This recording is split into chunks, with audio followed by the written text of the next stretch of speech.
Gentlemen, thank you for joining us here on this next training video. We appreciate your time and effort today. We're coming from the bay here at Station 13 in front of the laundry room here with FRSS Division Chief John Smith. Thanks for joining us. And you've been out around the county. You've seen and heard a lot of feedback about these new extractors that are out. Kind of tell us, why did we decide to go to this extractor system and what it'll do for our firefighters? Well, our industry today in the fire service has identified that after a structure fire, we have a lot of contaminants left on our bunker gear, and it's getting transferred to us, and we need to find a way to remove that. It's definitely focused towards firefighter health and safety, and out on the field with this new toxic decontamination policy we have rolling out, you're gonna see a lot of things you'll do out there, but when you come back here and you finally break that gear apart, what are some of the things that firefighters should be wearing to protect themselves from these contaminants? Absolutely, just like we wear our PPE to protect us in a structure fire, or in the job that we do, we need to protect ourselves when we start taking this gear apart to put it into the extractor. So at minimum, we need to wear a Tyvek suit, an N95 mask, and EMS gloves. And once we start to tear that gear apart, how exactly should we start to tear that gear apart and separate it? Well, first of all, the gear will be coming to each station in a bag. Once you're dressed, you need to open up the bag and carefully take out each piece of gear. Start with whatever's on top, and then you start separating from the liner from the outer shell. And one of the most important things is we want to make sure that the gear that was married together stays married together. How should we do that? Absolutely. Each piece of gear will have a label inside of it, inside the liner as well as the outer shell. There are numbers or serial numbers on there. You need to make sure that the serial numbers match up because the liners were made specifically for that outer shell. And we have several different versions of the gear, as any major department does. Yep. What are some of the things you should look for as you're starting to get this gear ready to go in that you should protect, like Velcro and so on?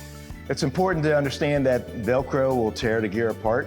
So any gear that has Velcro on it, you need to seal it on top of each other so that there's no open Velcro ends that could rub and destroy the outer shell. And now we've prepared the gear ready. What should we do with the extractor? What should we look for before we even start? So when we go in to look at the extractor, before we actually load the gear in, one of the most important things is to make sure that there's soap available to go into the extractor. It's already programmed to go in at a percentage based upon the wash cycle, and that will make sure our gear gets clean. Once we get ready to load that gear in, how should we load the gear? So what's really important is that we don't mix the outer shell with the liners. We need to wash the outer shell separately from the liners. Same thing with our hoods and our gloves. The hoods and gloves can be washed separately or with the liners. Once we start to put this in, what wash cycle should we choose? There's a couple selections. So to make it simple, we have 4 settings. We have one setting for after a structure fire, one setting for gear that's been contaminated with bloodborne pathogen. Then we have a setting for mop heads, and then there's a flush cycle as well.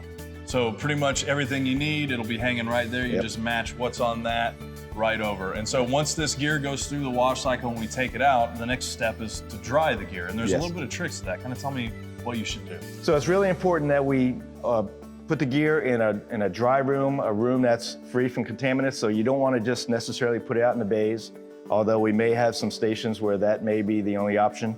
But we want to keep it out of direct sunlight. We don't want to put it in a heat tumbler type dryer. And when you put it up to dry, keep the pieces separate. You don't want to put them together until they are completely dry.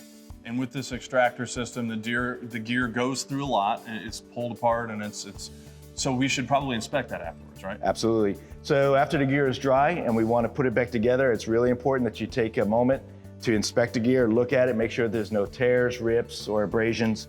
If you find any, send them to us at FRSS and we will get it sent off to Done Right for repairs.